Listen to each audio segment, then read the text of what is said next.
TV. Welcome back to Doctor Who Too Hot for TV. We are the podcast that looks at all things Doctor Who Extended Universe. Today, I'm joined by a brand new guest on this version of the show, although he has been on the non-Doctor Who version. It's Mr. Mark Harrison. Mark, welcome. Thanks for joining me. Hello, it is actually too hot for TV as we're recording this. We're in the June heat wave. We are both red, pale males, just soaking in the solar rays that we're just not used to. I'm a Doctor Who fan. I like darkened rooms and no mega sunshine. Yeah, we both just look like the cliffhanger of Vengeance on Varos at this point. And cut it now. So, Mark, since you're a newbie around here, I need to know, what's your history with Doctor Who? When did you become a fan? Well, we've just recently had the 30th anniversary of the TV movie, so a lot of people have been talking about how they onboarded with that.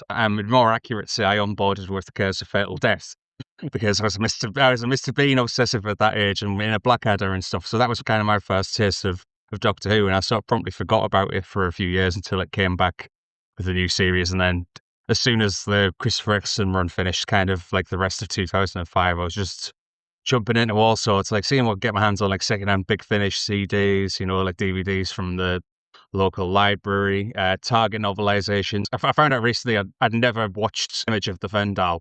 I'd only read the Target novelizations. Only when I went through and watched all the stories, or listened to all the stories I hadn't seen, I realised that. But yeah, and it's fun, hasn't it? The new series, fun while it lasted. I mean, 20 years is a good innings, right? It is a very good innings, yeah. The Doctor Who fans that love a moan about these things, and you look at like any other TV programme that started in 2005 that's still going, I can't really think of any. Yeah, they're around like Calder Midwife forums looking at Ellen Skelton's holiday pictures on Instagram and wonder what this means for the production of the Christmas special. I'm always very jealous of people that have found a little bit of the show that they've not watched, or they're saving something. Because I did it when quite young, like I just had to do it. I think if I was getting into it now, I'd be a bit more selective, but I long for a new bit of old Who that I've not seen. But unfortunately, my last story was Paradise Towers when I was about 16. No. So as I said, I did watch Image of the Fendal, but I was sort of all over the place. And it's like, it's like save a nice bottle, you know what I mean? It's like, I'll save one for my last classic series. And my last one was The Mask of Mandragora. I was like, I realised, just realising there was a Jane and Fourth Doctor one I'd never seen. So I thought, I'll save that. And Italian as well. I'll save that. It's a nice bottle over there. And I watched that on Christmas Eve 2023, and that was it. Doctor Who completed it, mate. As long as they don't make any more, it should be fine. I'm already nervous about this circuit breaker thing. They've recorded some new stuff with Joe Martin, and I'm like, no, I've completed it. They keep making these multimedia events by accident, don't they? So I might just tend to not look at those. There's still plenty of Big Finish I've never listened to, and books I've never read, which is and always nice to listen to this podcast for, like, some ways into that. I mean, you can't do them all, can you? No matter how much I love this stuff, I've just accepted in my life that I will never consume all the extended media. And neither should you, to be honest, because quite right. Yeah. You've got to get out and like talk to actual people and things like that. So what is your relationship with the expanded media? As I say, just kind of bits and bobs, just because seeing the TV movie early on, just kind of catching up on that score, because a lot of other people watched it. I was 6 when that was on. So kind of caught up on TV movie, and then, right, this is the most recent Doctor other than Eccleston. So kind of like dipped into, but it was only like little bits and bobs, like secondhand CDs I could get off eBay. So kind of bits and bobs of that. And then in lockdown, I listened to a lot because there were a lot of them available for free on Spotify. So while I was working from home, I just had lots of Colin Baker audios on that I'd never heard before. So yeah, as far as the expanded media goes, it's just much more cherry pick. It's more like where I was in 2005 with the classic series, the TV show. It's just kind of cherry picking. But with this, I'm never going to do a thing where I sit down and go, right, I have to listen to everything. Yeah, fair enough. So why don't you tell everybody what you have chosen, or we have chosen, to talk about today? Well, I'm also a quizmaster at large, as well as being a Doctor fan. So you can't just be a Doctor fan, it turns out. Not unless you're Benjamin Cook, you have to do other things. Because I'm a quizmaster at large, and so what I thought we'd do is, because I always remember these, the kind of the peak of the Imperial phase, if you like, of the new series. I remember these quiz shows from late 2000s. So I brought in the Weakest Link, the Doctor Who special. and never mind the Buzzcocks, the Doctor Who Christmas special. And also, you were saying, like, well, is there anything else we compare it with? And I thought they must have. We've just talked about the sheer volume of stuff Big Finish has done. There must have been a quiz show style story at some point. I'm surprised it was as recently as it was. Like, it's quite recent story. This Power Game by Eddie Robson, Fifth Doctor story. I'm surprised there wasn't like some not very good Gareth Roberts one from like back in the day that generalizes about, format and isn't fun to listen to. The Weakest Link Doctor Who special was broadcast on BBC One on the 30th of March 2007. Now, news at the time, the Manchester exhibition Doctor Who Close-Up was opened. Both Derek Jacobi and John Sim were cast in Doctor Who in unspecified roles. I wonder what they could have been. It was revealed that Human Nature had been adapted. The Infinite Quest was announced, the animated story that formed part of Totally Doctor Who. There would be a fourth season, and Big Finish announced their new big bad, the Virons, who were going to take the audio realm by storm, while British tabloid The Daily Star reported that Britney Spears has been approached by the Doctor Who production team to play a clone race of sex-mad aliens. Yeah, there's some fab bullshit stories about Doctor Who, and that's, as we said, the Imperial phase, it's in a way, the way you would get, like, reporting about soaps is the way you get reporting about Doctor Who. Yeah, and anything would make the headlines. They'd be scouring Gallifrey Base or Outpost Gallifrey, whatever it was at the time, for just fan speculation. My favourite one around Series 1 was Norman Lovett was playing Davros at the end, and they've just gone, bold guy, It's not a whole time war about this, but I was there. I know what happened. Basically, anyone can edit IMDb, or at the time, anyone could. I don't know what it's like now, but someone added Norman Lovett as Davros to the IMDb episode list, apparently as a joke, and it just got picked up. I love that. I mean, it was that forum was just that the spoiler section was like crack back in the day. It was just like all the rumors and gossip and untruths a lot of the time. We're just our home, our wasted childhood, Outpost Gallifrey. Other releases at the time, from Big Finish, we had The Horror of Glam Rock featuring the Eighth Doctor and Lucy Miller. From BBC Books, we had Made of Steel. On DVD, we had Torchwood Series 1 Part 3, those lovely vanilla releases that nobody's got anymore. The Web of Fear Episode 1 was repeated on BBC 4 as part of its London Underground night. And I'm sure we all remember this story. Tony Blair Regenerates was first broadcast, which has got its own TARDIS wiki page. It's just a scene from Children in Need where Tony Blair regenerates into a Tory, probably. And Smith and Jones was first broadcast on BBC One, and the comic strip was The War Keeper's Crown with the 10th Doctor and the Brigadier. We're not quite at the point where there's loads and loads of Doctor Who merch out there, but there's a fair amount. I do wonder what happened to all those vanilla releases. Like, you don't even see them in charity shops or CEX anymore. Are they in a landfill, just 4 layers up from Fury from the Deep? Could be. Too hot for TV. Hosted by Anne Robinson, The Weakest Link is a quiz show where contestants answer questions and bank money against the clock, with the prize going up with longer chains of correct answers. Only money banked is carried over, and at the end of each round, players vote off who they think is the weakest link in the chain. In this Doctor Who celebrity special, K9 is the first voted off. John Barrowman and Noel Clarke joke about having a threesome with Anne, and Camille Kaduri rallies to win £16,500 for charity. Too hot for TV. Can you remember when you first saw this? Did you see it when it first broadcast, or did you pick it up later? So I remember this was on, the first time it was on was the day before Smith and Jones, so this was the Friday night, and we watched, me and my family watched The Weakest Link. Anyway, it sort of carried on tea time quizzing. Like my dad and my brothers are still at home watching us on the chairs and stuff nowadays. But yeah, The Weakest Link is a format that's always struck me. The Daleks didn't have to change to adapt to their own grim designs. It's a quiz show for bastards. It's a show that inevitably, its format, voting people off each round means that the two worst players are always going to gang up on the stronger player in the final. And there's one more round of cash builders. Like, would you rather have them here and more money, or them not here? One of us might win. Which I think happens here as well.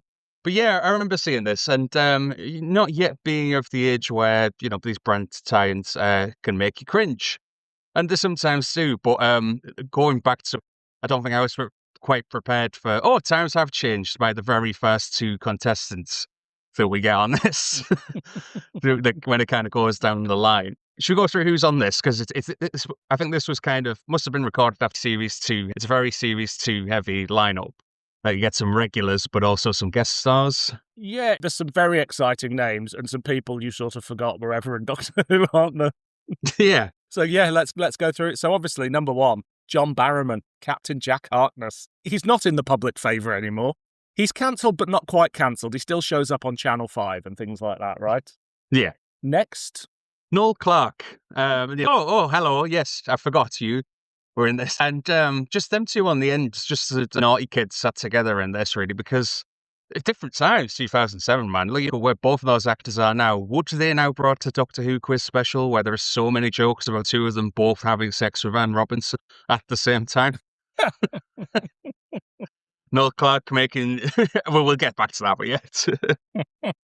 Then we've got Tracy Ann Oberman, semi-cancelled by Doctor Who fandom, but not by society at large. I mean, she's cancelled by me in my house because she wrote the Big Finish audio for People You Kill in Middlesbrough, which when they announced it, they've done a Big Finish in Middlesbrough. They're doing a Doctor Who in Middlesbrough.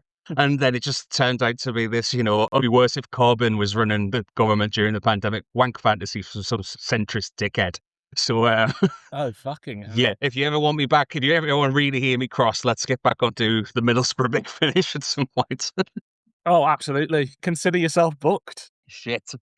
And then there's David Tennant, the Doctor. At the height of his powers, like there's the audience, which I'm assuming is a mix of normal people and Doctor Who fans. Like he is. I mean, is he the biggest star on television at that point? Quite possibly. He's getting there. Yeah, maybe not at that point. I think it maybe solidifies. I was going to say after he left Doctor Who, but he keeps coming back to it, doesn't he? Yeah, but certainly he and Barrowman and the biggest cheers from the fans and the audience. Yeah. Then we've got Andrew Hayden Smith again. You forget he was big in season 2, never to return. I used to have a mutual friend with him, and they told me that he was very annoyed that he wasn't invited back for the Stolen Earth.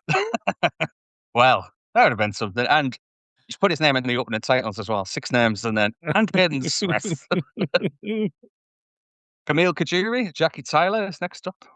Yeah, always a pleasure to see her. And then we've got an icon. It's Nicholas Briggs. Nicholas bloody Briggs. There he is. With his ring modulator. Before, Doctor Who fans, I think, feel a bit overexposed to Nick Briggs because he used to do loads of conventions and he was everywhere. And obviously the Daleks are in everything the Big Finish does now. Yeah. So I understand why people feel like that. But to the general public, don't know who he is, but I always think it must feel like quite a fun novelty for non-fans who are like, oh, that's the man who does the Dalek voices. Yeah. Next up, it's David Tennant's future rivals co-star Claire Rushbrook, who was in The Impossible Planet of the Satan Pit. Yeah, I mean, literally when the camera landed on her, I was like, who? And then I was like, okay, this does make sense. Yeah. And then finally, we've got K9, voiced by John Leeson and operated by Matt Irvine. Matt Irvine was in the studio in his ill-fitting clothes, looking like he needed a wash. I mean, we'll get to it, but it's pretty much standard operating procedure for having K9 and Doctor Who things this episode, isn't it? It's a great lineup, and I'd forgotten who was in it for better and worse. I remember watching this when it went out because it was, I would say, for the whole of the Eccleston and Tennant era, I was in this sort of fever dream of Doctor Who's back and it's massive. And I had to watch everything that was remotely Doctor Who related. So totally Doctor Who, the Sarah Jane adventures, whenever somebody showed up on something. And then you suddenly realize, oh no, it's back. And actually I don't need all this stuff in my life. But at this point, it was still very much I need to tune in and watch anything remotely because this will never last, I know exactly what you mean. I definitely relaxed my grip on totally Doctor Who, really. After a few weeks, I'm like, I'll be all right. Yeah. Because, they released the Infinite Quests as a compiled thing at the end. Yeah. So, yeah. Yeah, I think it was about midway through Matt Smith's first season when I was just like, I'm loving this. and it's clearly not going anywhere. Perhaps I don't need to watch all of Sarah Jane Adventures. And I know people love it, but I was 22 or something, and just like a kid's TV show wasn't for me. He says having loved Doctor Who his entire life. Yeah, but Dylan, you saw what Sarah Jane Adventures, and then look what happened. Sarah Jane went away. Fucking hell, Dylan. It was my fault. So, where is Doctor Who in the cultural sphere at this point? It's, you know, it's covered in the TV Times, isn't it? Like I said, it's tabloid reports on anything and everything. You know, leaks of various, you know, like, and very spurious origin. You know, you'll get the Sun. Well, I can't like someone definitely owned up to it in the spoiler section on Outpost Alpha eventually that the Sun printed that Woody Allen was going to guest star in a Christmas special as Albert Einstein. If someone owned up to it, as I sent that in, and they gave me some money for the tip. And then they Incredible. Yeah, so that's where it is. It's kind of, you know, I don't know that you want to call it the biggest show on TV, but it's changed TV. You look at a show like this, you know, the celebrity quiz show things have always been there, but not you know, you look at when Eccleston's series went out, the fact when series 1 went out, competition on ITV was celebrity wrestling, and that was a bit of a laughing stock. You know, there was this sort of stuff was you know, sort of you know, halfway house to Big Brother contestants and the emerging class of reality TV contestants. Meanwhile, Doctor Who really brings about a wave of, like, you know, shows like Robin Hood and Merlin, and then on ITV, Primeval and Demons coming out. It really brings back that Saturday night drama thing, and I think that's just so much at the head of that at this point. Yeah. You know, we're not yet in the phase where, you know, 13 million people watch Kylie Minogue in the Christmas special, and then the next year, even more people watch David Tennant and Catherine Tate. But it's getting there. We're kind of around the midpoint of RTD1 with this, aren't we? Yeah. So I guess we've just lost Billy Piper from the show. Yeah. I think for those first couple of seasons, there's always that question mark of will it work without X star? Well, will it work without Christopher Eccleston? Will it work without Billy Piper? And I think by sort of season 3, everybody goes, it'll work no matter what. And it just sort of builds momentum and sort of gains its place in popular culture. Yeah. And as you say, it was that second sort of golden era of tele-fantasy. People talk about the 70s, where, you know, all those shows like The Tomorrow People and Blake Seven and all that crap. And we had our own crap for the noughties. Our own. Look at all this crap. Primeval. I watched all the Primeval. I bought the DVDs. I don't own them anymore. Demons. What if it goes away? What if they stop making this crap? One day I'll sit down and watch all the Primeval again and go, oh, this wasn't very good. I remember it found its way eventually, but, you know, it was all thanks to Doctor Who we got this stuff. We've gone through the guests, but, like, what are your thoughts on the lineup? Were they right to go everybody from the second season? Should they have dipped into the past of Doctor Who a bit more? Could we have had a Sarah Jane Smith there, for instance? Well, that's interesting. You have to wonder if they probably did ask Elizabeth Flynn just because she was in series 2. You know, we mentioned that Billy's gone. I think she's probably like the main omission out of this. Like, they've got some guest stars in, but they've also got some regulars. As a lineup, yeah, it's just for format's sake, isn't it? You've got to find 9 people. Is it? I think there's 9 of them altogether, and K9 on the end for a gag in the first round. Just that, yeah. You know, we're being for charity and all that. They get a chain of 9 correct answers, $5,000. You've still got to vote someone off. Yeah. And I laughed at the time, and I laughed watching it again. The treatment of K9 is just in accordance with seasons 17 and 18. Just get rid of him early doors. Like, do you know how much it costs to run K9 compared to how much it costs to run Andrew Hayden Smith? Like, it's Andrew Hayden Smith isn't going to break down. It'll be fine. I did laugh that, like, because they have this format, so they always show their votes. Everybody votes for K9, so it's planned, obviously. Like, we're going to get him in the first round, and then we don't want him to break down till the game out. But they have that thing they always do, which is ask people to explain their votes. So they ask David Tennant, why have you voted for K9? There's this awkward, you know, oh, he's the Doctor's most faithful friend. Why have you voted him off? It would have been lovely if he just around like that Tom Baker outtake and gone, yeah, you never know what's fucking important. I mean, you're right. K9 is more expensive to run because you've got to pay Bob Baker and Dave Martin for the rights to use the character. You've got to pay Matt Irvine, and you've got to pay John Leeson. That's 3 fees. Andrew Hayden Smith probably just did it for a taxi and a chump. Yeah. If K9 had won, his chosen charity would have been Bob Baker and Dave Martin. So it's for the best, really. They went like this. Who are the best contestants and who are the worst? Early doors, it's Andrea Hayden Smith is like surprisingly good, and I'm not saying that as I'm from the northeast, man. You know what I'm not saying this because he's a Geordie. I'm saying this because he seems the most nervous out of any of them. Yeah. Weirdly, it's like they've all got sort of that deer in the headlights look about them that everyone has because it's supposed to be that Anne Robinson is so intimidating, but truly it's not that she's intimidating; it's that she'll cut you off for nout. Like we mentioned that it's like she, she's got all these one-liners that in all the way through, and they're all Doctor Who themed this time around. It's like who's fucking sick, more or less. This is form out of every single one. But there's like when Noel Clarke's doing the banter about him and her getting together. He's like he gets it out just about. He starts to make a joke about their kids being a chocolate orange, and she just treads hard on that punchline like with her own thing. And it's like good for one thing, but like it's so awkwardly paced all the way through. Like, they're all as actors a bit deer in the headlights because they don't know if she's going to cut them off. Yeah. It's interesting, isn't it? Like, Camille lasts surprisingly long. I guess I'm confusing her with Jackie Tyler to a certain extent, but even in interviews, she sort of presents as the ditzy blonde. And actually, she's quite good. Tennant goes the distance too. And Noel Clarke lasts quite a long time as well, doesn't he? Is it Noel that wins? No, it's Camille who wins. It's Camille who wins, Camille right. gets...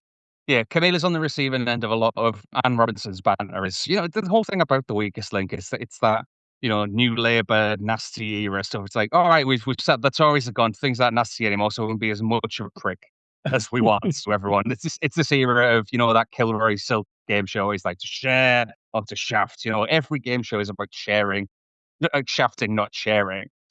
So there is that. But it's Camille wins, but he's on the receiving end of loads of like your dumb blonde bimbo jokes. But then, as much as any of this is staged, we mentioned the K9 thing already. According to TARDIS Wiki, that's most authoritative source, behind the scenes, they decided to let the core family of regulars, go through the end. So the reason it's the last four is Noel Clarke, John Barrowman, David Tennant, and Camille Kaduri. It's because they've just basically, we'll figure out, we'll vote everyone else off and leave that as the last four. Yeah, I suppose if you're tuning in to this, and presumably it gets slightly higher numbers because you've got a bunch of Doctor Who fans watching that wouldn't normally, you're tuning in to see the regulars. You'd be gutted if it was Claire Rush and Nick Briggs in the final two. It's like you're tuning in because you want to see David Tennant ultimately. Exactly, there's that. Talking about the staging of it though, and how much any of it is organised, you'd think even if they'd managed who was going to go off when in every single round, there's certain things you can't manage. So like it should be like really random general knowledge questions you would think to each one. But there are questions in here like about the actor's own work. Like there's a Casanova question, there's a Secret and Lies question because there's a which film was Claire Rushbrook's film debut, and that question doesn't land on Claire Rushbrook. So my lowest stakes conspiracy theory about this episode is that the questions are really having digs at Barrowman and Clarke. Because Barrowman gets a question about vanity and a question about people only being famous for 15 minutes. Clarke gets a question about rotten apples and big fish in small ponds. It's like, all right, granted, we're looking at this from the hindsight of what we know now, but you're like, you're at least targeting this to where you're not asking people questions about themselves. There is also a nice moment that I don't think is a target at him. But Barrowman gets asked, canning, freeze drying, and pickling are methods of preserving what food or skin tone? And he thinks about it for just that bit too long. And I think they inadvertently hit on his skin routine, just canning, freeze drying, and pickling. And obviously, not only does John Barrowman pickle himself, but the character of Captain Jack does as he becomes the face of Bo. Do they dumb down the questions, do you think, for a celebrity contestant? Absolutely, they do. Yeah. It's one of the abiding things, the frustrating things of watching Richard Osman's House of Games, whether it's in the edit or whether the celebrities are just a bit slow. The amount of time it takes for like the quite simple ones. I think there's an element of like they're editing it so people can play along at home. There's that classic catchphrase of "well done if you got that one at home." But yeah, there's we talked about the strongest contestants and stuff, but one of the early doors out brought off contests is Tracy and Cyberman, Yeah. and she she's the weakest link in round 2, so fair fucks, she gets voted off. But until she reveals when they're doing that, like, post votes chat, she reveals last minute she gave birth 12 weeks before recording. So it's the harshness of it. But again, like K9's probably, it might have been a bit of a planned early pass for her as well, as recovering new mother. Yeah. Yeah, absolutely. Andrew Hayden Smith doesn't come off amazingly well, I don't think. There's something about him that he's so fresh-faced, but, like, he just comes across as a bit of an idiot. Like, I don't know what, maybe I just dislike him, I don't know. That's called accent bias, Dylan, and we're not having up here. No, I know what you mean. He just, like I said, I think he comes off as deer in the headlights. I do love that bit where he gets an easy, like, gimme question. You want to talk about dumbed down questions? Where he's asked something like the highest primate in the UK is what, a monkey or an archbishop? And he just absolutely breaks down laughing and goes, a monkey. It's like, obviously not the right answer. But it's like, yeah, that made me laugh a lot. But yeah, there's questions about Doctor Who. There's questions about things the other actors have been. Some of the questions Russell T Davies wrote for Bad Wolf make it in as questions into this in one of the rounds. Yeah, they mentioned it in TARDIS Wiki. So, like, one of the maths ones is straight out of Bad Wolf. They don't ask any of the, like, fake made up future sci-fi questions. There's a couple that get cut off because, when the clock finishes and Robertson's like, that's all I've been paid to read. Questions like, I cannot complete the question. So there's a few of those that get cut off. Like, do you know which, here's a mini quiz for you, Dylan. They start to ask this about the actor who was David Tennant's real life landlady. Do you know which unbound Big Finish doctor this was? Yeah, it was Arabella Ware, wasn't it? Yeah. So that's one of they're asking about the Big Finish of it. But yeah, that's in there. There's a question about an actor who spent time in a monastic order. That's definitely about Tom Baker that gets cut off by the timer. They start to ask about reversing the polarity of the neutron flow. Yeah, it's all in there. All the good questions. Yeah. None of this general knowledge crap. Yeah. None of this stuff he needs to know. You want to talk about in the public sphere, though. It's a show where whatever the makeup of the audience is, you can have John Barrowman start doing the a cappella Doctor Who theme tune, and they all start nana clapping. I really hate nana clapping on me too. shows. Like, just shut up clapping. I'm trying to listen. It's not normally this, though. It's not normally just humming the Doctor Who theme tune. And it's the fact it's John Barrowman doing it in his most theatrical showbiz musical way as well. It's not, if you get Sylvester McCoy doing it, go dum da dum dum da dum, and it's kind of half-assed. But yeah, nana clapping is the worst. The worst possible form of that nana clap is it'll be on like Graham Norton or something, and they'll get somebody like Will Smith to do a cappella rap, and the whole audience will just start clapping along. And I just want to shoot myself whenever that happens because they're always out of time as well. The smallest hills on which I will die here, but it's that impulse of shouting so good, so good, so good whenever Sweet Caroline comes on, even though that's not in the song. You just want to make a noise. Shut up. But, it's talking about the makeup of the audience.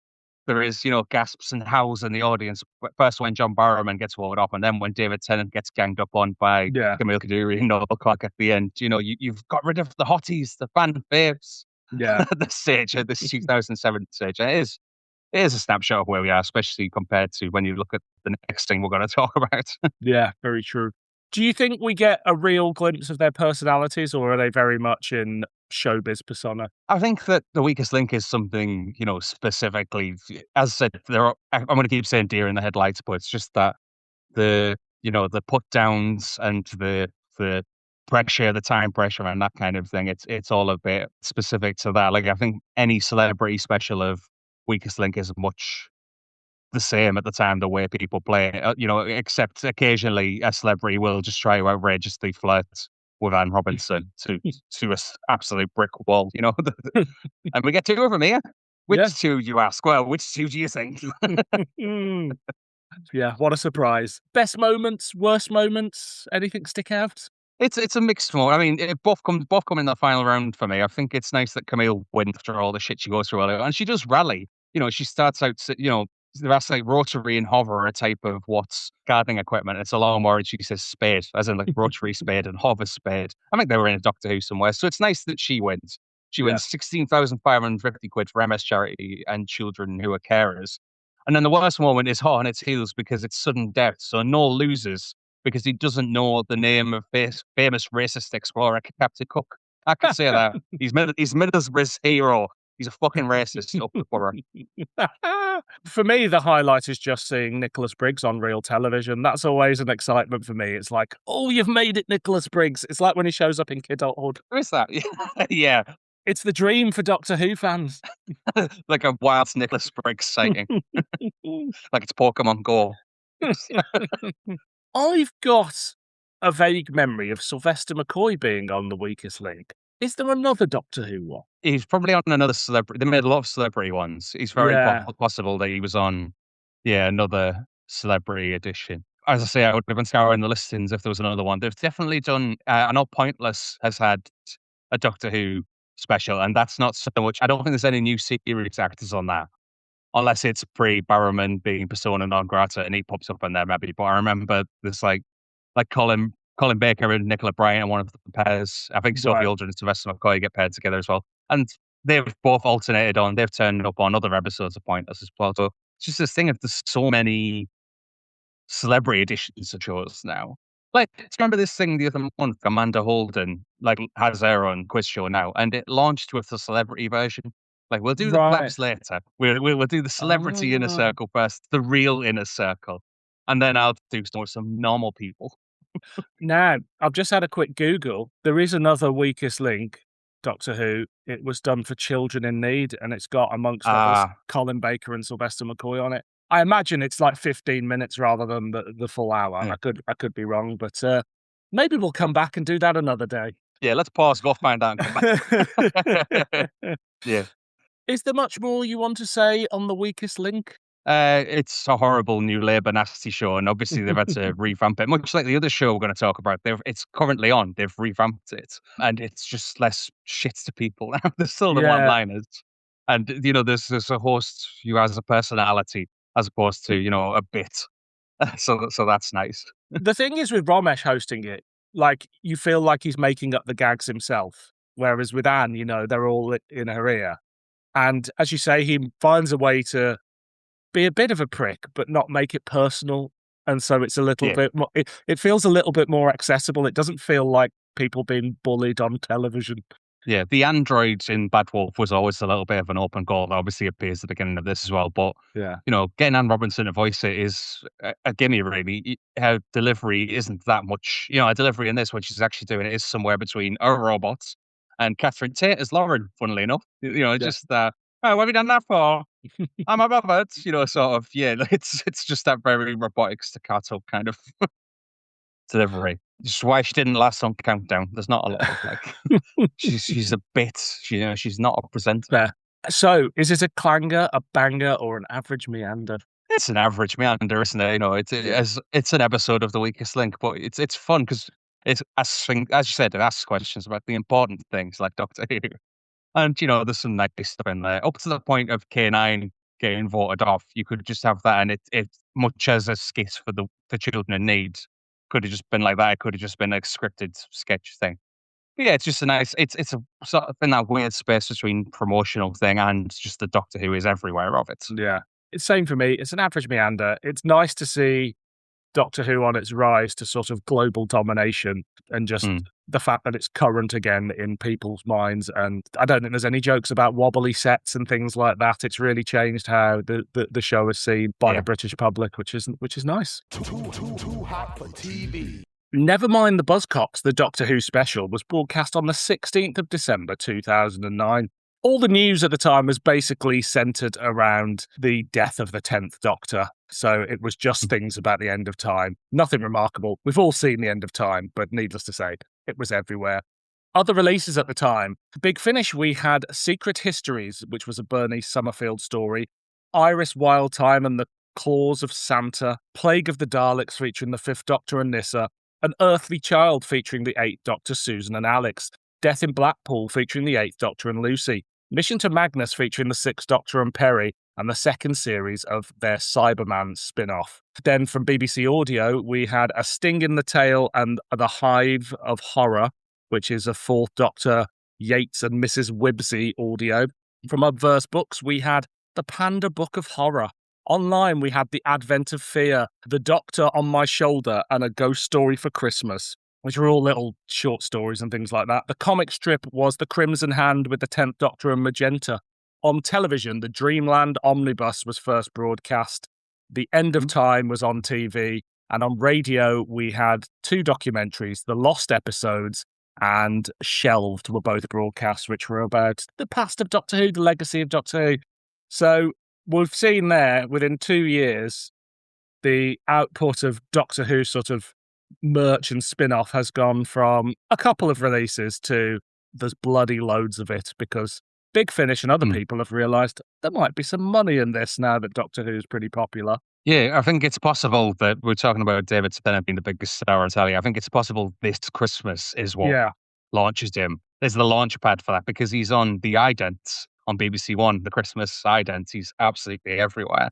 Too hot for TV.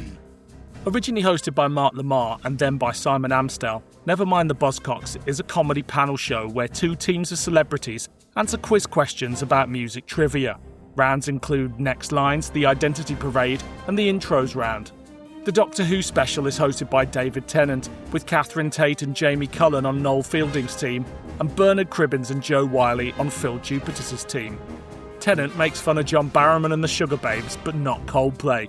Tate doesn't know anything about Doctor Who, and Cribbins makes a Dalek lube joke for the ages. Too hot for TV. We're talking about this in the run-up to recording this. You were saying that like we never get a Doctor Who themed Buzzcocks special now. I remain astonished that we got one then. That like sort of the Christmas do, the Christmas night out for RTD1 is, you know, the Nevermind the Buzzcocks Christmas special. You know, this is such an outlier for a show, even past like its peak nastiness when it had like regular hosts.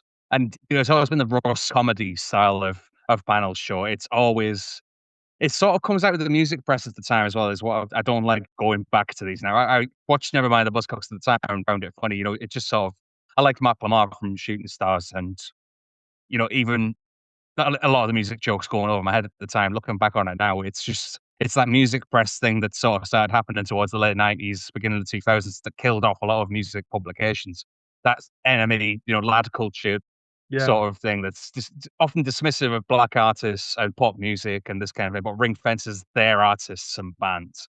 It's the decline of music magazines, not because of the writers who are still passionate and knowledgeable and interested, but because of the editors with their festival access and their freebies and their promo wankery. And these people are still around. Like, it seems to still be around in the industry. Haven't gone anywhere. I would have to say on David Tennant hosting this. It's hard to imagine any other guest host on Nevermind the Buzzcocks loving Coldplay and not getting roasted. Yeah. Certainly not getting a button that, you know, plays bits of Fix You whenever he wants to. It's something I've had to come to terms with, that some of the Doctor Who's are big Coldplay fans. You know, they're not for me. Jodie Whittaker's a big fan. Peter Capaldi likes Oasis. I forgive him. Anyway. You've got at this point Noel Fielding, the ever-present Phil Jupitus are still the regular team captains. Yeah. But flanked by Catherine Tate, who is fucking hammered on this. So to me, seems absolutely hammered. This is like the Christmas party vibe there. And then on Phil Jupitus' team is Bernard Cribbins, who you never really normally see on this type of panel show. Like, he did a Would I Lie to You, inevitably, but national treasure status secured by how good he is on this. The absolute last place you'd expect to find him, even as someone who's a chart artist, as well as an actor and beloved national treasure. Yeah, it feels like this is the show sort of a little bit past its best, as in Nevermind the Buzzcocks, not Doctor Who. We've had the Mark Lamar era, then the Simon Amstel era, which I loved at the time as well. But, you know, you see clips of it now and you're like, I'm not sure it's okay to speak to somebody like this on national television. Yeah. Well, the one where there's jokes, fine. But you look back at like the major thing of that era, I remember watching at the time, it being a big thing and laughing at the time, so I was a stupid teenager. It's the thing of Preston from Ordinary Boys walking off because he was reading Chantal, his wife's biography. And it's like, right, but there's no joke in that. Yeah. What is he supposed to do? Sit there laughing? He's lucky he didn't get the Will Smith treatment, frankly. Well, there's nothing else for him to do in that situation. He's supposed to sit and laugh there. Oh, yeah, my wife's sick. There's no joke to respond to. What's the joke to get? So, you know, there's that. And that was at least when Bill Bailey was still on it. So there's like an element of just surreal fucking about science. Yeah. This does feel slightly... we talked about dumbing down the questions before. Dumb down's probably the wrong word, but a slightly more muted version of Buzzcocks. And some of that I think is probably to do with the personalities of the Doctor Who guests. But also I wonder if there's a slight thing in the back of their mind and the Doctor Who production office has got one eye over it, sort of going, there will be kids that watch this, so it can't be the more extreme end of Buzzcocks. Yeah, I think you nailed on the head there. I think it's like brand managed to an extent. Like, not least the fact that Davidson has got his fix you button, which I can't imagine flying on any regular edition with any regular guest host. You know, and obviously there's all the attendants, you know, Doctor Who bits. You know, there's a nude cameo, there's a Dalek cameo. Yeah. You know, the intros around as and get clues from the TARDIS, which has. Like, the Ood popping out is one thing. I did love, just as a visual, I did love the full brass band coming out of the police box. That was like a really fun way to work that in.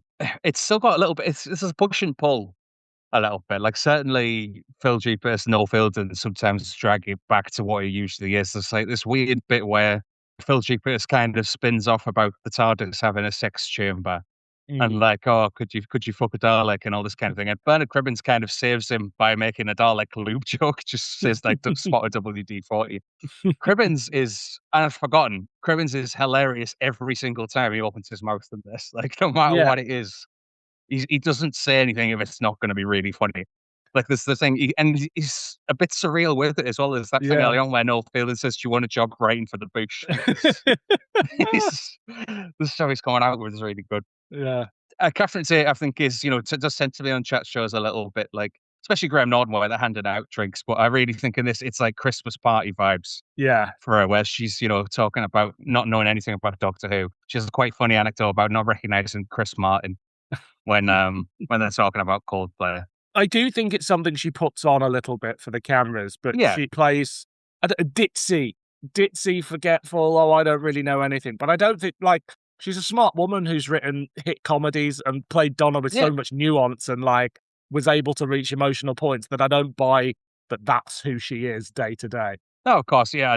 As I said, my feeling is just Christmas party. Everyone's a little bit drunk. Yeah, absolutely. It's just. Yeah, you've also got Jamie Cullum and Joe Wiley on either sides of them. Joe Wiley now popping up in all the you know, as sort of Doctor Who fan presenter, really, like the Crystal D of Radio 2, if you like. You know, she's she's kind of across all of that. And Jamie Cullum is also here. I feel like Jamie Cullum is one of those artists who would get targeted. Yeah, on a normal episode. Yeah, I don't know if he's maybe been on Buzzcocks before and sort of like taking the jokes, like taking his bumps or. But yeah, he's sort of the odd one out here, I think, really. Yeah, he's the most forgettable member of the panel because you've got quite big personalities and obviously they're focusing on the Doctor Who people. He just doesn't quite fit in with it all, but, you know, he holds his own in terms of answering questions and stuff. I think it's quite a good lineup, and as you say, Joe Wiley is a celebrity fan that they roll out all the time, and I often wonder, is she a fan or is she somebody that just watches it? There's nothing wrong with that, obviously, but I sometimes feel that, like, we've got a professional woman who is not unattractive, who watches Doctor Who. She's the celebrity fan that we're going to use from now on. She's the Toya Wilcox of the noughties when it comes to Doctor Who. He's saying they booked her instead of Ian Levine. So it's just not this. Yeah, he's a record producer. He could be on Buzzcocks. Yeah.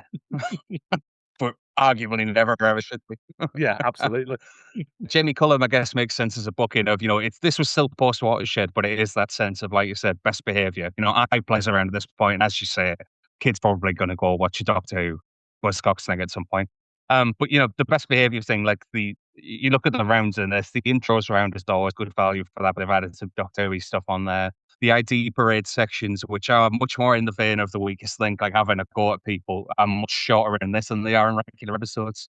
They normally just go to town on these poor actors they've rolled out to stand next to someone who used to be famous. Like the gag is, you know, the one team gets Doctor and the medics, one team gets Dr. Feelgood. So it's themed around that very loosely as well. It's the way I write music quizzes when I'm like, all right, here is like the pub quiz I did last night. I did a round of songs that have tennis terms in them. So Sledgehammer by Peter Gabriel, but also Shut Up and Let Me Go by the Tink Tings. It's a little bit tortured, but it gives you good mileage when you theme a music quiz. So of course, when it gets to the next lines round, it just devolves into like knock jokes and doctor jokes, which is nice. Yeah. They've brand managed it well, as you say. Well, it ends in a tie as well. Best behavior, nothing challenging is really going to happen in this episode. I think as a result, it's funny, but it's not. It's more like Graham Norton show funny than Buzzcocks funny at the time. Like, again, Definitely, yeah. a bit more accessible, but like, because I remember even at the time not thinking about brand management, a thing like that, going, oh, can't wait to see Doctor Who people on Buzzcocks, and then going, oh, that wasn't very good. And it's like, it is good, but it's a safer version of good. And actually, it's probably more in line with what the show is in its current guise with, is it Greg Davis who does it now? Greg Davis, yeah. I think Noel Fielding's still a team captain on it. I'm not sure, though. They may have phased him out. I know that Daisy May Cooper's on the other team. Yeah. One of the things on how this has changed from, say, like the midpoint of RTD1 to this, like, the finale. This is the quiz at the Christmas party, as far as I'm concerned. The difference of Barrowman not being there. He's definitely been a guest on Buzzcocks before and laughing at himself and all the rest of it. But this is, much as when this flared up again, the Barrowman thing a couple of years ago, much as you look at that rap video that's sort of rap as in RAP, the rap party video where they do Ballad of Barry and Frida, but it's about Doctor Who. And there's that thing about David Tennant singing about Johnny B getting his cock out. Yeah. And Barrowman doing a big wink at the camera. Like, there was a little bit of when this flared up again a couple of years ago, people going, what did David Tennant know? And when did he know? It's like, shut up. It's like, it was known at the time that he'd been reprimanded for this and he apologized for it. And now he's decided to be really weird about it. And he's sort of faced himself out of these things. But in this, he's not there, but he is a punchline. Like, it's all jokes about people being sexually harassed. It's where that gif comes from, of Tennant shaking his fist at the camera going, Barrowman. Yeah, like, it's had a tiny cultural impact, this one episode, because it spawned that gif that is used to this day. Every time. Not just by Doctor Who fans. Yeah. John Barrowman's name was synonymous in popular culture in England with risque sexual antics from about 2007 to 2009. And it was just something that was known about and people made jokes about. And that's why that gif exists. Yeah. And, the stuff that, as I say, it's flared up, the stuff that was known about then, I guess, was implied at the time, but it's more explicit now with power imbalance stuff with them doing it, like crew members. You can make the case that, our actors are always getting undressed in front of each other and this, that. But yeah, that's why he's in the space that he's in. But it is mad that there's just that Barrowman thing. Just, it's the main legacy of this. I once saw someone fully edit it into a little like AMV YouTube clip of Bad Romance by Lady Gaga, but every time I get to the chorus, it's just him going Barrowman to the tune of that. So yeah, that's this was, Doctor Who branded enough that it was repeated on BBC Two for the 50th anniversary, like a couple of days before. It must have been a couple of days before the 50th anniversary. The version on YouTube that I watched for this episode has the continuity announcer saying, and if you enjoyed Nevermind the Buzzcocks, you can watch a mini episode on iPlayer. Just send Buzzcocks fans to go watch Night of the Doctor. I'm sure they went over there in their droves. They were like, who's this Paul McGann guy? Is that the guy from Withnail? Yeah. It's a really interesting point of the history of the show when it's at its biggest and the whole nation tunes in to go and, I say the whole nation, 1/5 of the nation tunes in to see David Tennant leave the role. And it just felt, the show felt unstoppable at the time. And it was bizarre that this program that had been ridiculed for years and years and years was suddenly so big. And then to see it on something like this at Christmas was just like, I can't believe that Doctor Who has got this big. And they did other things, didn't they? I'm sure they did like the One Show and other stuff like that. But there was a big rollout. There was a big press tour for Tennant's last hurrah.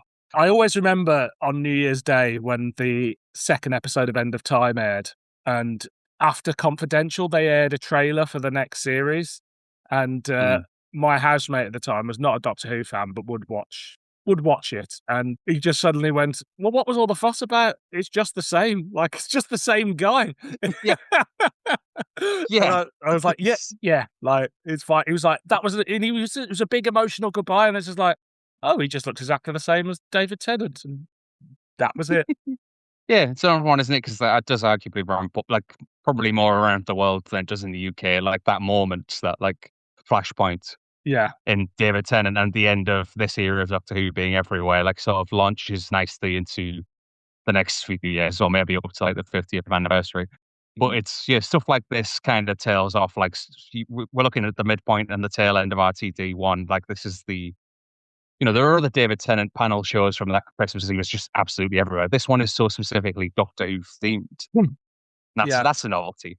Now, sort of from late Matt Smith onwards, a new series is an appearance on Jonathan Ross and then later Graham Norton, a couple of radio appearances, and that's all you need to promote Doctor Who. Yeah. You get Russell T Davies on the wheel, weirdly. Not as a promotional thing, he was just there. They just asked him, and he wanted to see how the wheel worked, so he went on the wheel.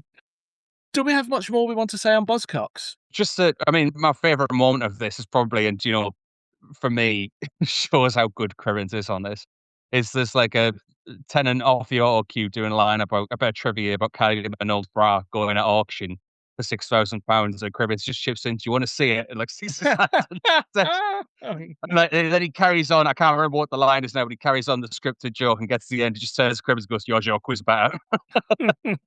Beautiful. The MVP is Bernard Cribbins, I think is brilliant. And Yeah. I really like his interactions with Noel Fielding. If this was a time of bigger podcasts, give me those two having a podcast together. I'd listen to that all day.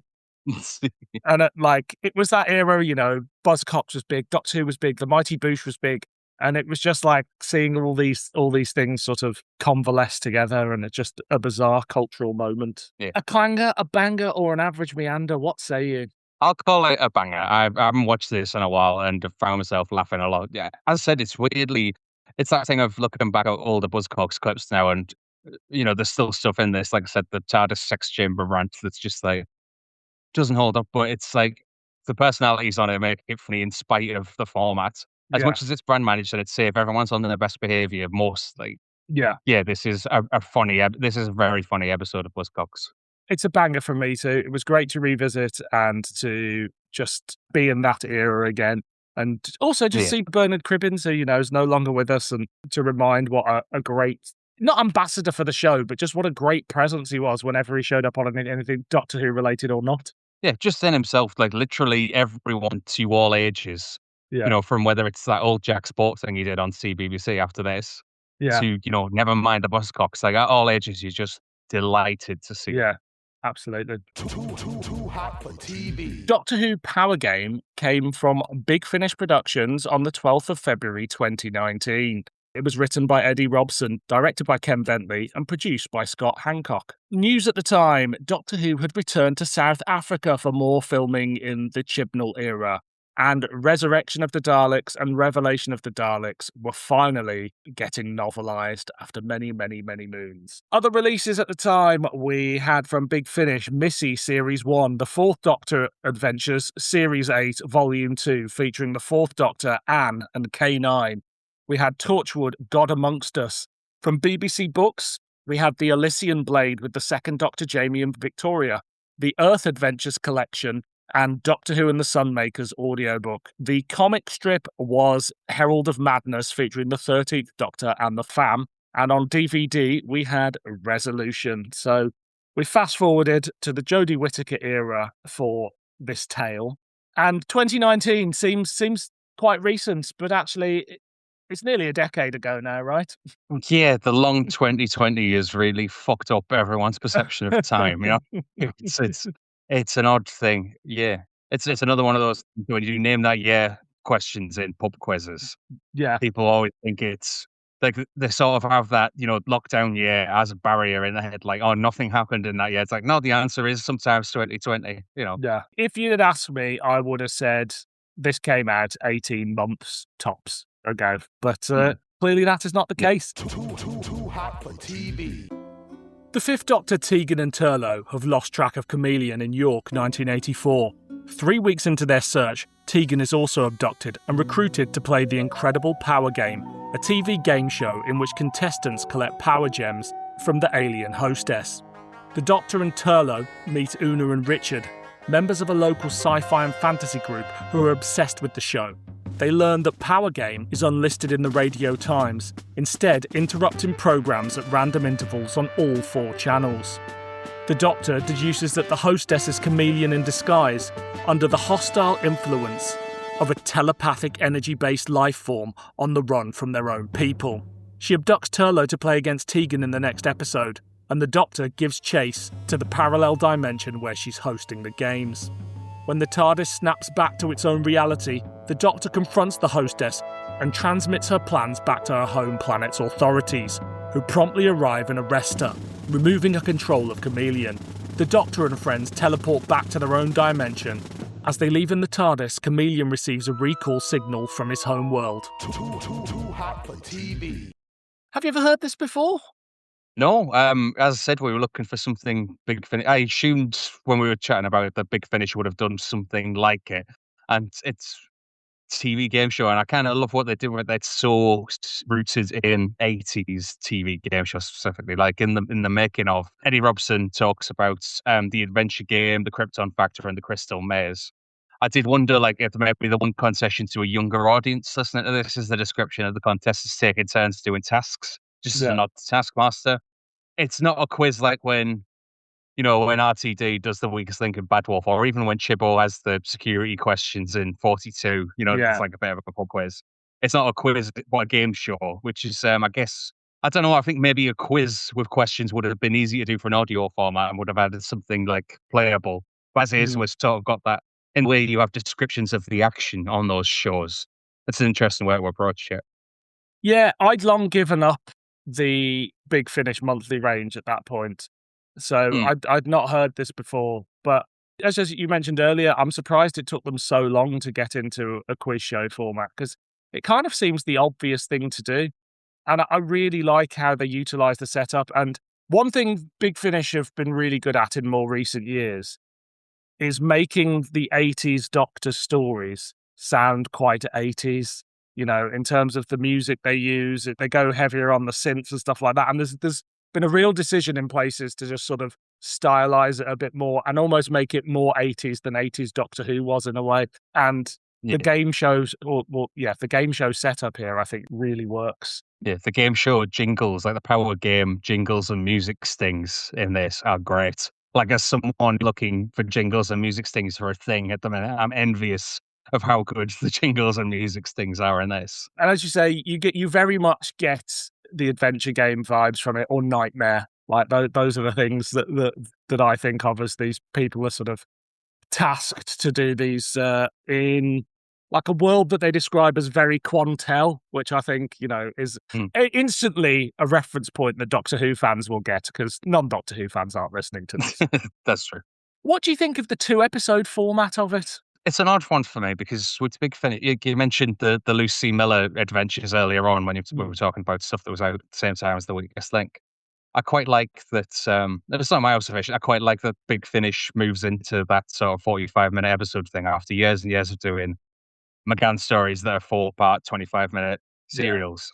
Yeah. And we sort of have an odd thing with this of like, it's a Peter Davison 2-parter thing that is much like, to me, it's the Davison 2-parters that were on TV. It's one of those things where the story doesn't really get going until after the cliffhanger. Yeah. But what it gives you is, as far as our interest in this episode, definitely my interest in coming to it, is it gives you a lot of these fun details of this game show that's like, it's not even in the Radio Times. It just randomly interrupts. That feeling of channel hopping being turned into something a Doctor Who monster exploits is brilliant. Just the thing around it having fans who like randomly record it in the middle of, the cricket or a war film or wherever it's interrupted. But it's built into that. Like, I'll have the Davison 2-parter format when the cliffhanger is as good and as striking as like the Malice appearing and the awakening. But, Turlough's gone, Turlough's been kidnapped is so basic to the point in a story where, with 3 companions being captured, which, by the way, the Turlough who shows up in this at the beginning of this story is because they're looking for Kamelion, who's gone missing. They've been waiting for 3 weeks. This is the Turlough of like Warriors of the Deep. The Doctor does a 3-foot fall into some water. He shouts, "Leave him! He's dead!" We have to forget about Kamelion. He's definitely dead. There's no way we could possibly find him in this small city in 1984. So there's that. But it's to make a point of crisis is getting stuck on the game show without the TARDIS and having no choice but to play the game. And because that's deferred a little bit into part 2, we don't get enough of the Doctor playing the game as I would like. Yeah, I think you're right, but I think they were wise to do it as a two-parter because I don't think there's enough story for a four-parter. Yeah. And that was Big Finish made this decision probably a decade ago that Doctor Who stories didn't need always to be 4 parts. So this comes on a double CD essentially with another two-parter. I've not listened to that one, but I just think it works so much better. Like, because what this feels like is just a little slice of 80s Doctor Who, and it doesn't always have to be the biggest story. It doesn't have to be spare parts or the apocalypse element or something like that. But it's just like we're giving you a bit of 80s Doctor Who, but a lot of 80s Doctor Who drags over 4 parts. So, like, I think they were right to condense it down, and I just think it works really well as a two-parter, even if, as you say, a lot of the plot doesn't really kick into part 2. Yeah, definitely. Like in Big Finish terms, it's a short trip, but I think my thing would be you could make it 1 45-minute episode like those Lucy Miller things, rather than the way this is structured to have a break in the middle of like Turlough's gone, woo, like to build around a cliffhanger that's not really the cliffhanger in that story. So it's an odd one. It is as you mentioned, it is in a kind of a double feature with another story about Kamelion.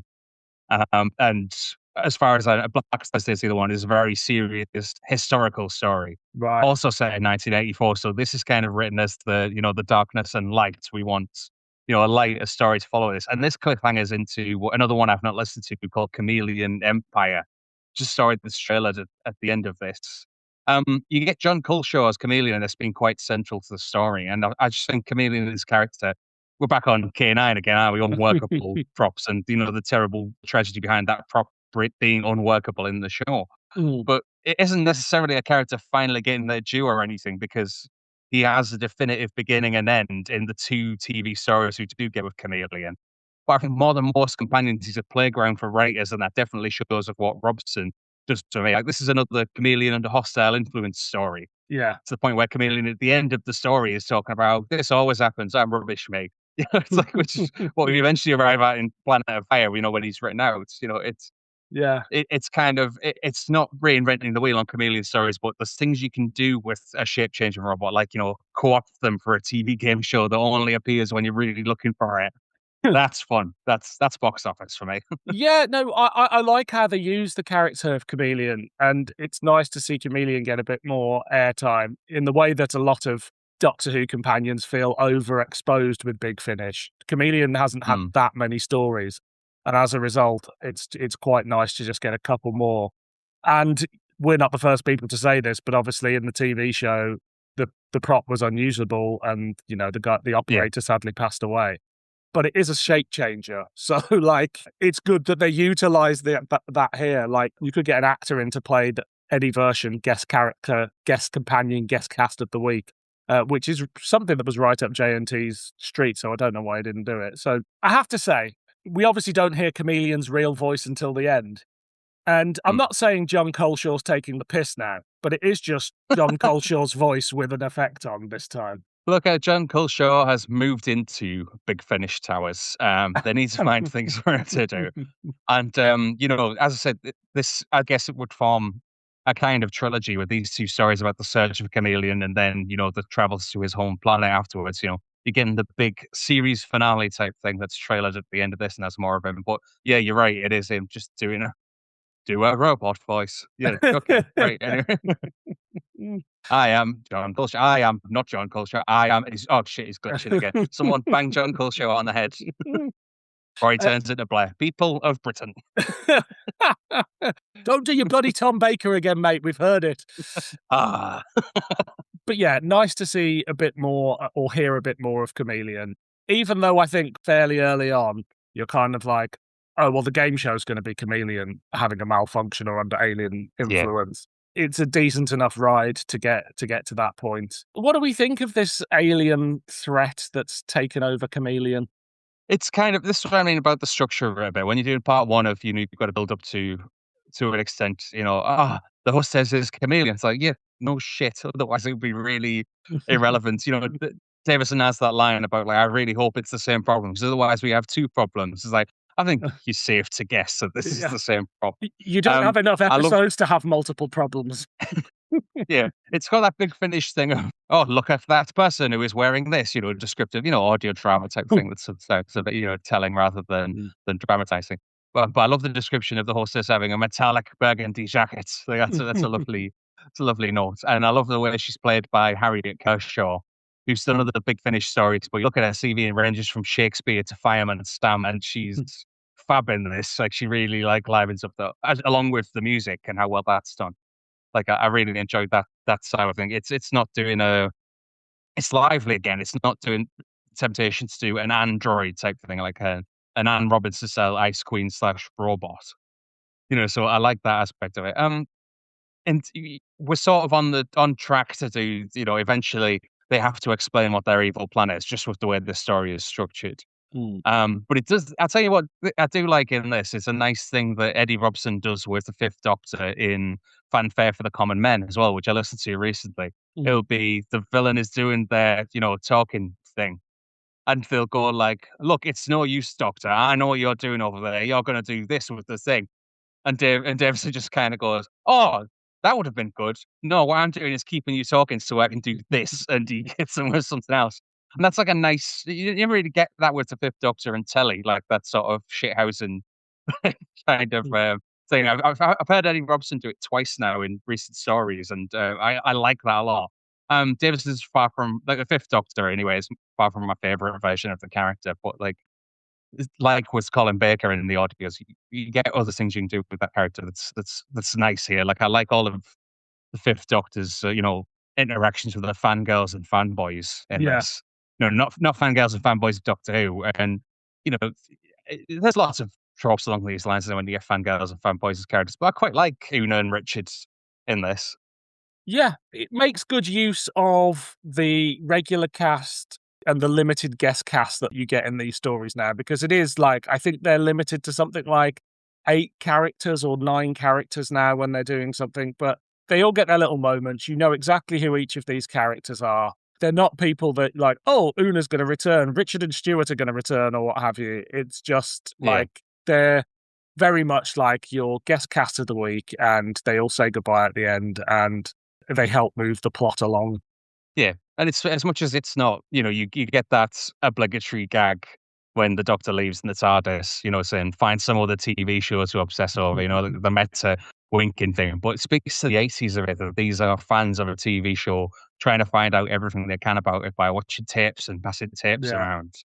I liked that aspect of it. Like that is something that's in there while you're sort of waiting for the plot to get moving in episode 1. And on balance, it's good North of England representation. Like these characters are friendly and passionate and unflappable. And I like that bit where the terrible cover story that Turlough has been feeding them falls apart. And the Doctor says, right, so by this point you've seen robots and alien game shows. You shouldn't be shocked by anything I say. And they go, yeah. And he goes, right, I'm not human and I travel in cyberspace. And they just go, so why is your robot acting like this? It's like, yeah, okay, we're moving on. It's that Black Orchid thing done much better, isn't it? Of like, they're just taken to the TARDIS to show everything. But, to show them around, to show the police around the TARDIS, and they go, well, this all seems to be in order, so who did the murder? Fuck off. Anyway, that thing in Black Orchid, that kind of style of two-parter really winds me up. Yeah, absolutely. But here it's used as a shorthand to go, you get this with the Brigadier and other characters in classic Doctor Who, where they've seen loads of stuff, and yet for some reason they still don't believe it could be. It's like Scully in the X-Files, that thing of like, but you've seen loads of this. Why do you not think it's aliens? Yeah, but have you seen that meme going around that's the opposite of like Scully saying the victim was stabbed 7 times and Mulder throws a file across the table and it's like, you ever heard of the knife alien? What do you think of Peter Davison, Janet Fielding, and Mark Strickson here in terms of like, does it feel like the TV characters? Have they moved them on? Where are they at? I mean, other than the Warriors of the Deep thing, it doesn't feel like the TV characters complementary. I think that the bickering, the constant thing that really rubs me the wrong way about like early 80s Doctor Who, about people who just, I know, I sound like a stuck record saying it, but the thing everyone says about these people don't seem to like each other, they don't seem to get on with each other, and it's not in a sparky way, it's just saying, shut up, bloody Tegan, It's kind of weird.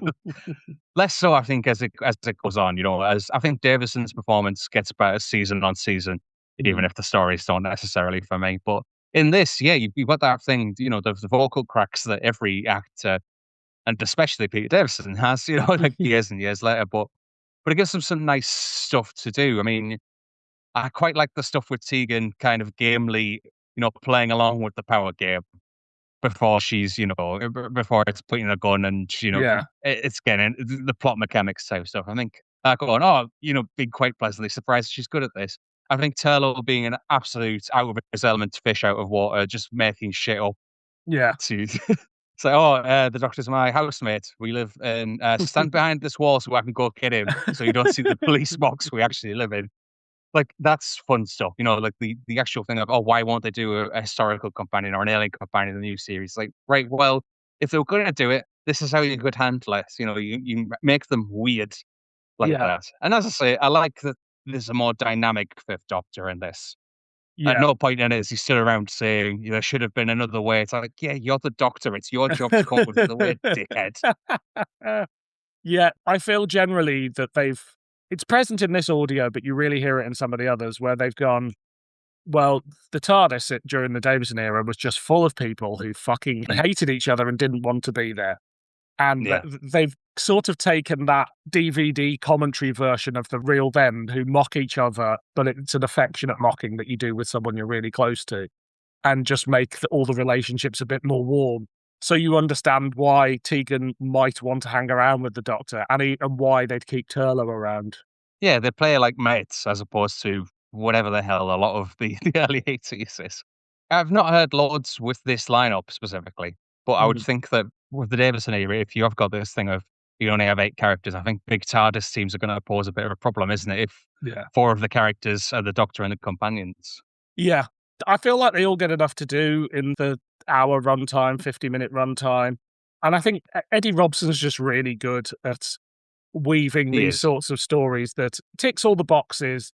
Everything ties up nicely, even if it's not a game changer. Like the aliens, the Cyanem or whatever it is from another universe, like, fine, it works well, and it's quite a fun little alt universe story or pocket universe story. The TARDIS buggers off because it doesn't like this alt universe. It all ties together nicely without being like, not everything has to be a season finale. I think Robson he's a very good writer, very good, one of Big Finish's best writers. And there's just a nice bit I like in this, just a nice use of the audio drama format where after Turlough's been taken and they're kind of frantically watching tapes of the game show, you've kind of got the two fans. Is it Richard and Stewart who was sat there arguing over the special effects when it suddenly glitches and goes from the sea being a blue line and the desert being a yellow line? And they're just bickering about the BBC micro for a while, and it takes the Doctor looking at it to go, no, that's real. Which would be a drawn-out gag if you did it on TV, if it suddenly changed from like Quantel to Unreal Engine 5 graphics, and they were arguing about how they've done it with a computer. But it's a nice thing you can do in this. It takes the Doctor going, no, what are you talking about? That's real. I've been there. Yeah, it works really well. At this point, the main range of Big Finish is dying down. Do you think it's run its course? Or do you think there's still value in these standalone releases as opposed to the box set format they move on to? It's nice that you can have this. I mean, it would be also nice if you could have a box set where this was a 45-minute episode or shorter, just a one-off thing. But the way this is structured, I mean, it's kind of released a double box set the way that some of these stories were on DVD, where it's only 2-part. I can't remember which ones now, but isn't the Awakening packaged with Black Orchid or something like that? Isn't the Awakening packaged with the Gunfighters? It's And it's called Earth Story. What's that box set called? These are things that happened in Doctor Who, the box set. But you know what I mean? It's that kind of the value added kind of packaging of things. It'd be nice if there was room for. I mean, they have the short trips range, and I feel like this is more of that than it is main range. But it's nice to have it. I mean, the structure is what lets this down for me. I wonder if maybe it would have been better as a short trip. I mean, I think it doesn't outstay its runtime, but as you say, it's perhaps that needing to have the cliffhanger in the middle that I think probably affects the structure of it slightly. But yeah, I think, after them getting rid of the main range, it's weird now that all of a sudden things like the 13th Doctor and the 9th Doctor stories, they're releasing one every 2 months instead of putting them in box sets. And it just feels like they've realised that actually there's sort of value in both approaches. That like sometimes you just want an hour of Doctor Who, and other times you want 4 hours of arc-heavy stuff or what have you. But increasingly, I find just dipping in for an hour a lot more palatable way of enjoying an extra bit of Doctor Who. Yeah, I wonder how much that first 9th Doctor box set changed that, because I will never be in the mood for 4 hours of that, to be honest. That was a really inauspicious start to episodes. Like the amount of times, like take Brink every single time a character goes, you just don't get it, do you? Which seems to happen like multiple times in one episode, like just really cliched, hackneyed writing, like stretched out story. And I've really enjoyed the one-off things. I wonder how much the economics of it are the reason why they're doing one story a month now rather than box setting it, because you get actors like Eccleston and Jodie Whittaker. Yeah, you've got to wonder, like, when you're coming up with your story, does it stretch to 4 hours or does it stretch to 50 minutes? And I mean, I still don't know what happened in that first Eccleston box set, and I've heard it twice. But a script editor somewhere should have said, maybe this could be shorter and more concise, as you say, rather than just going, you just don't get what's happening, do you? I was going to say that's what Briggs Willis said, but you just don't get it, do you? What do you think of the production values of this audio play? I'd say the music's fab. It really puts you in that space and the 80s of it all. And if it was only that, that'd be one thing. But yeah, it's a good lesson. Really enjoyed this. What about you? Yeah, I loved it. I think with Big Finish, a lot of the times now, like their production value is always really high, but I love the 80s music of it. I love the soundscape they create for the game show. I love the whole 80s-ness of it because it's not quite 80s Doctor Who. It's more taking its legacy from the sort of nostalgia 80s of America in terms of the soundtracks and things like that, because it's not radiophonic workshop synths. It feels a bit more in line with American TV, but I'm fine with that. It sounds great. It zips along, and you come out the other end of it and go, oh, I had a really good time, in a way that sometimes I'm a bit like, oh, another Big Finish. But there we go. Do you have much more you want to say on this one? Not really. I was going to say that, I mean, we get into the rating bit. Go on. So for me, on this one, I would say I would land in average meander, just because, as I say, short trip in the scheme of things, like the structure, I'm a little bit hung up on, not because it dragged out, but because it's over a bit too quickly. Like, I think there's more, the idea is a banger, and that's all you need to avoid it. If it comes out average meander, because it leaves a lot on the table. Yeah. There you go, I hit all 3 bases. Yeah, it's an average meander for me. A good solid bit of Doctor Who. I wouldn't have wanted it to go on for much longer, but I had a fun 50 minutes, and it was great to be in company of this TARDIS team when they get on a bit more. Yeah, I listened to it on a long walk, and if it had been any longer, I can't walk that far. Come on. It's very hot. Yeah, makes sense. Too hot for TV.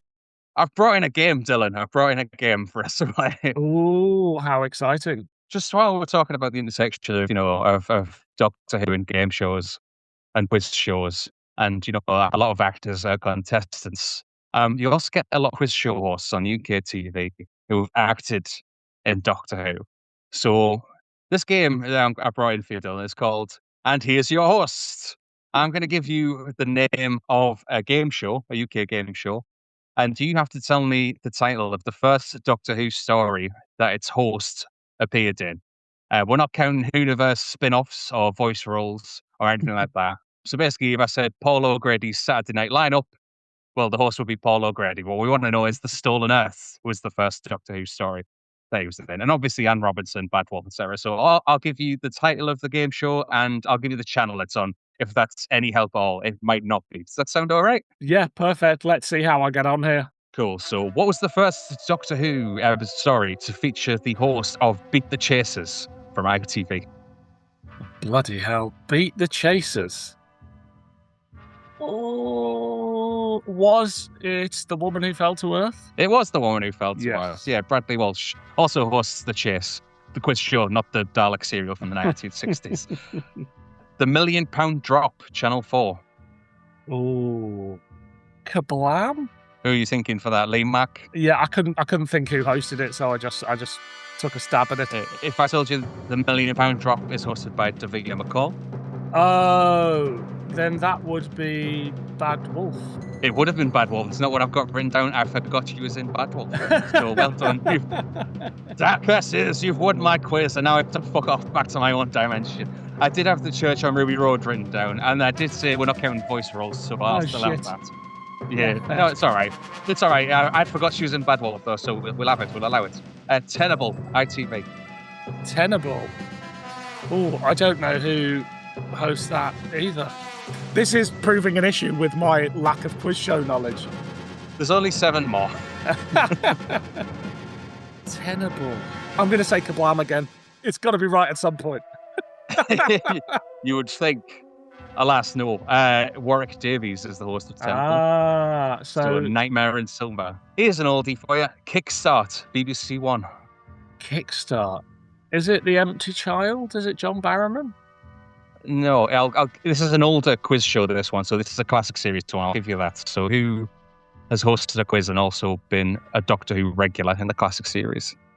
Who's hosted a quiz and also been a Doctor Who regular? Is it a regular rather than a guest character? A classic series regular. Just want to know the first story they were in. It's not John Pertwee, is it? It's not John Pertwee. Would you like to know who it is? Yeah, go on. Kickstart was hosted by Peter Purves. First appeared in The Chase. Foolish. I'm a fool. Right, let's have an easy one. Pointless, BBC One. Oh, fuck. I can't even remember who hosts. Is it Pointless? Oh, yes, I can. The Doctor, the Widow, and the Wardrobe? Yes, it is The Doctor, the Widow, and the Wardrobe, starring Alexander Armstrong. Also Mr. Smith. That's why I had to rule out voice roles, but also apparently forget about Bad Wolf. QI, BBC Two. Oh, so that would be Spyfall. Yep, Stephen Fry, the original host. Sandy Tuxvig yet to turn up, but give it time. She could be the Doctor if it goes out of tender and someone pitches that. Here's one for you. Nexus from the Sky Technology Channel. Oh, my favourite TV show. I'm going to say Planet of the Spiders, Episode 6. Was it Tom Baker? It was not. It was Brian Blessed, hosted a sci-fi quiz show called Nexus. So we'll have to try a Time Lord on Mind Warp for that one. Supermarket Sweep, ITV2. Oh, bloody hell.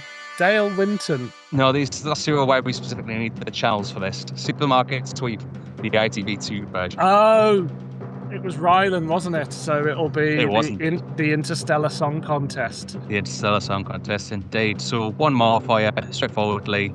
Who done it? Oh, that will be John Pertwee, and it will be the Spearhead from Space. Correct. Right. So that's the end of the And Here's Your Host game. That was nice, wasn't it? That was brilliant. Thank you so much. Well done, if any of those at home. Yeah. Turns out I haven't watched any quiz shows in about a decade. Just the Weakest Link Doctor Who special, and never mind the Buzzcocks. Well, exactly. And that's all you need when you're a Doctor Who fan. Thanks so much for joining me today. If people want to find you online, where can they find you? I'm Mark Harrison on Blue Sky, so markharrison.bsky.social.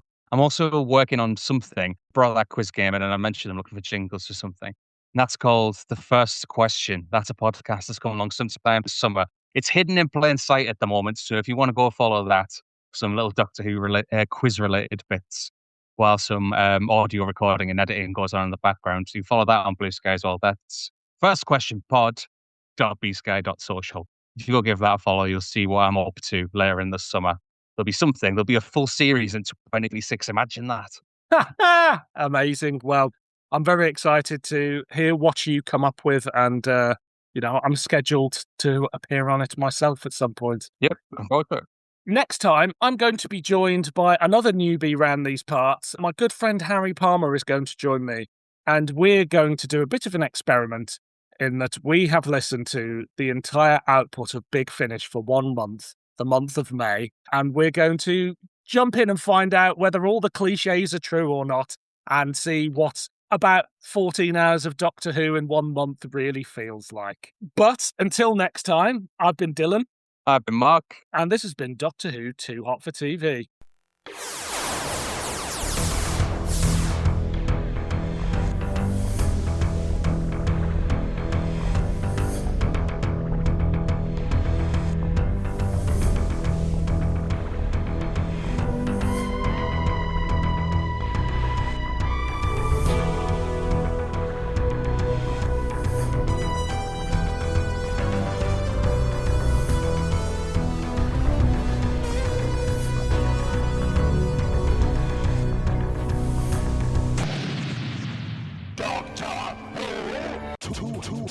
Happen TV. The celebrity Doctor Who fan that they roll out for, Capaldi's announcement and things like that.